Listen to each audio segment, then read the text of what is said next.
Good morning, everybody. My name is Gabby. We are here with Fluffy.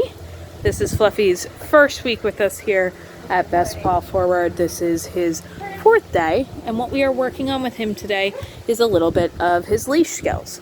So one of the things he is here for is leash. Okay, so we have that harness on and we have that leash clip to the front. Very important when we're working on leash because it actually helps in preventing some of that pulling as opposed to having that clip on the back. So it's great when we have that clip on the front, helps a little bit with the pulling. So some of the words you're going to hear us use during this session are let's go, to let him know that we are moving forward, turn when we change directions, stop if he gets too far ahead, we have him come back to us. Most important thing to remember with leash is to make sure that if he does pull ahead, that we are not continuing to move forward in that direction.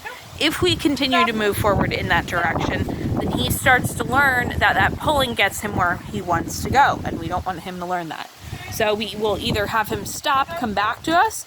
If he keeps bouncing back and forth on the leash, another thing you can do is turn around and change direction until you're able to regain his focus, and then you can turn back around and continue in that original direction you were walking.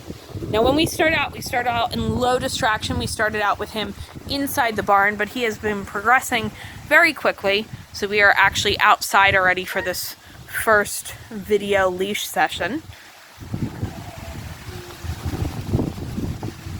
When we had him inside, we were working on the same exact thing. So when you get him home, what I want you to do is work with him inside your house in a very low distraction environment, walking short distances back and forth, only about 20 to 30 feet.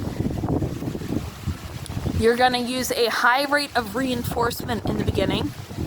So you're going to be reinforcing every couple of steps. As he starts to get better and progress, then what you can do is start to lengthen that distance that you're walking. You can also increase the amount of time before you're giving that reinforcement.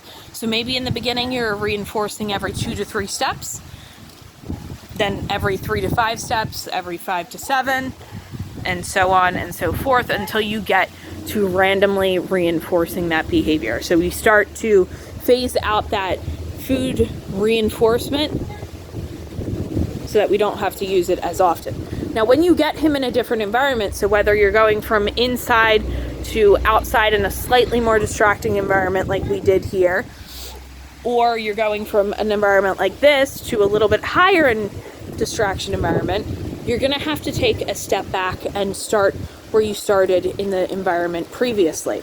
So when you get him outside for the first time, you're going to have to start off again, only walking about 20 to 30 feet back and forth, short distances, reinforcing at a high rate, and then gradually starting to decrease that. We want to make sure that we are getting success with our dog, and that is how we set our dog up for success. One other thing I want to mention is you can have him on the left or the right, does not matter which side, as long as he is not crisscrossing back and forth throughout the session. So pick whatever side you want to keep him on in the beginning of the session. Use a little bit of leash management to prevent him from crisscrossing over. Another thing, you can see he's a little bit ahead of Victoria, and that is perfectly okay. He can be a little bit ahead, he can be a little bit behind, as long as he is not pulling, that is the key. But he is doing an excellent job. You can see him walking nicely. Good. He made that turn with slight leash pressure. Good, very nice. But he's doing an excellent job. You guys have any questions on this, let us know in the comments below, and we will see you next time.